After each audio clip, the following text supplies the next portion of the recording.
2024 का चुनाव और राहुल गांधी की भारत जोड़ो यात्रा, तो राहुल की भारत जोड़ो यात्रा निश्चित रूप से विपक्ष के लिए एक वरदान साबित हो रही है। जिस तरीके से कांग्रेस पार्टी और तमाम सारे सिविल सोसाइटी मिल करके यह यात्रा लगातार आगे बढ़ा रहे हैं। 30,000 लोगों के साथ यह यात्रा शुरू हुई थी और कल 70,000 तक की संख्या पर रही। तो आप समझिए दिन प्रतिदिन कारवां बढ़ता जा रहा है, यात्रा लगातार बढ़ती जा रही है। आज 150 किलोमीटर की यात्रा जो है तय कर चुकी है, आज उनका रेस्ट है। तो इससे माना जाता है। दूसरी तरफ नीतीश कुमार भी विपक्ष को एक करने की कोशिश कर रहे हैं। ये सारी कोशिशें चल रही हैं कि कहाँ एका हो जाए, कहाँ क्या हो जाए। लेकिन यदि सचमुच आपको इस आताताई तानाशाहपूर्ण सरकार को हटाना है तो आपको कांग्रेस के पीछे आना पड़ेगा, क्योंकि 2024 का चुनाव किसी राज्य का चुनाव नहीं है, वो किसी जाति धर्म का चुनाव नहीं है, वो सिर्फ और सिर्फ देश का चुनाव है। क्योंकि देश में आज बहुत सारी समस्याएं खड़ी हैं। देश भुखमरी का शिकार है, देश बेरोजगारी का शिकार है, देश की शिक्षा व्यवस्था ध्वस्त हो चुकी है, स्वास्थ्य व्यवस्था ध्वस्त हो चुकी है। खुद पार्लियामेंट्री संसदीय समिति की जो रिपोर्ट आई है वो बताती है कि कोविड के दौरान जो लीडरशिप के डिसीजंस थे वो सही नहीं हुए, व्यवस्थाएं सही नहीं हुई, जिसके कारण से इतनी बुरे हालात पैदा हुए हैं और उसके कारण इतने सारे लोग मरे। शायद उन्हें बचाया जा सकता था। तो आप ये समझ लीजिए कि हिंदुस्तान के अंदर जो स्थितियां हैं वो दर्दनाक है। रोजगार छिन चुके हैं, बेटियां बच्चियां हमारी तमाम सारी वेश्यावृत्ति करने तक को मजबूर हो रही हैं रोटी के लिए, परिवार चलाने के लिए। तो यह दशा है। आज रोजगार के लिए धक्के खाते लोग हैं। सरकार पद खत्म करती जा रही है नए सृजित करने की बजाय। जब जनसंख्या के अनुपात में पद बढ़ाए जाते हैं, उल्टा यहां पर सरकारी नौकरियां खत्म की जा रही, कम की जा रही, सरकारी संपत्तियां बेची जा रही हैं, सरकारी कंपनियां बेची जा रही हैं। और यहां तक कि अब तो चाइना हमारे 1,500 किलोमीटर के वर्ग मीटर के क्षेत्र पर कब्जा कर चुका है। अरुणाचल में उसने 2-2 गांव बसा लिए हैं। इसके बावजूद जो है, जब सरकार, मोदी सरकार आंख मूंदे बैठी हो और अपनी वाहवाही कर रही हो, तो उस स्थिति में एक चीज सोचने में आता है कि अब तो इसका जवाब कौन देगा। इसका जवाब 2024 देगा, जब 2024 में इस देश की जनता के हाथ में वो बटन आएगा कि जिसके जरिए वो तय करे कि उसे कौन सी सरकार चुननी है। देश को बनाने वाली सरकार, वो सरकार जिसने विश्व में जब आर्थिक मंदी आई थी तब आपको बचाया था 2008 में, वो सरकार चुननी है, या वो सरकार चुननी है जिसने आपको अंधेरे कुएं में फेंक दिया है, खाई में फेंक दिया है।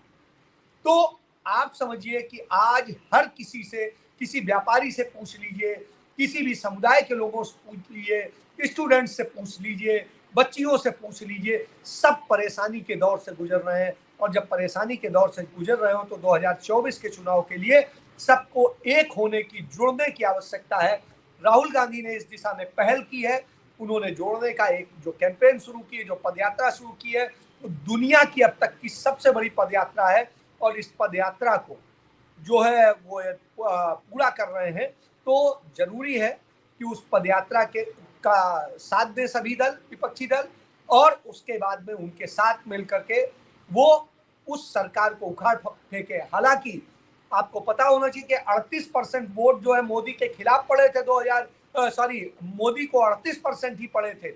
उसके अलावा 62% जो वोट है वो विपक्ष में उनके हैं। तो यदि विपक्ष एक हो जाए तो मोदी क्या, उनकी पार्टी के शायद, सही कहते हैं नीतीश कुमार की, 50 सीटें भी नहीं बचेंगी। तो यह स्थिति है। लेकिन वो एक होने की जरूरत है। लेकिन विपक्ष निश्चित रूप से बटा हुआ है।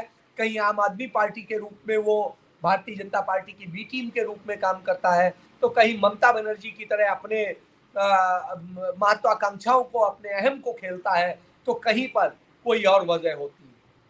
इन सब निजी स्वार्थों के कारण विपक्षी एकता नहीं बन पा रही है।